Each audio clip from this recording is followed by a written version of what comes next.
তোমরা পঞ্চম শ্রেণীর থার্ড সামারি অর্থাৎ ফাইনাল পরীক্ষার ইংলিশের কোশ্চেনটা দেখতে পাচ্ছ। ফুল মার্কস তোমাদের রয়েছে 50, সময় তোমাদের রয়েছে 2 ঘন্টা।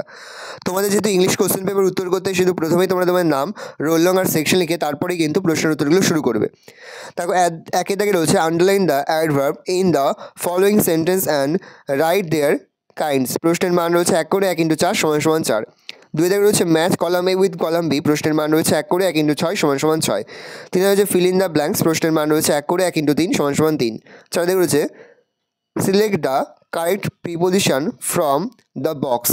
প্রশ্নের মান রয়েছে 1 করে 1 × 3 = 3। তারপরে দেখো 5 থেকে তোমাদের একটা প্যাসেজ চলে যায়, এখানে কিন্তু প্রশ্ন করা হয়েছে। খুব ভালো করে তুমি প্যাসেজটা পড়ে নেবে, তারপরেই কিন্তু প্রশ্ন উত্তরগুলো শুরু করবে। এখানে মোট তোমাদের 5টি প্রশ্ন দেওয়া রয়েছে। প্রশ্নের মান রয়েছে 2 করে 2 × 5 = 10। ভালো করে দেখে নাও। তারপরে তোমাদের দেখো 6 দাগে আরও একটি প্যাসেজ রয়েছে, এখান থেকে কিন্তু প্রশ্ন করা হয়েছে। খুব ভালো করে তোমরা কিন্তু প্যাসেজটা পড়ে নেবে, তারপরেই কিন্তু প্রশ্নের উত্তরগুলো শুরু করবে। এই দাগে রয়েছে ট্রু ফলস। প্রশ্নের মান রয়েছে 1 করে 1 × 4 = 4। এই দাগে রয়েছে অ্যান্সার দ্য ফলোয়িং কোশ্চেন। প্রশ্নের মান 2 করে 2 × 2 = 4।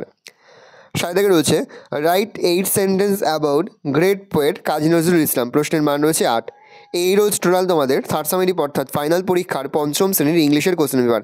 তাহলে তোমার কোশ্চেনটা দেখে নাও। আশা করি ভিডিওটা ভালো লেগেছে। ভিডিওটা ভালো লাগলে ভিডিও লাইক করতে থাকলে ভুলবে না। আমার চ্যানেল নতুন হওয়া লাইক করে সাবস্ক্রাইব প্রেস করে পাশে বেল আইকনটা প্রেস করো, যখন নতুন করে ভিডিও আপলোড করি সবার ফার্স্ট নোটিফিকেশন তোমরা পেয়ে যাও। আর এই ভিডিওটি তোমার বন্ধু বান্ধবী আত্মীয় স্বজন সবার মধ্যে কিন্তু অনেক শেয়ার করে যে বছর পঞ্চম শ্রেণীতে পড়ছে। ভালো করে দেখে নাও কোশ্চেন পেপারটা।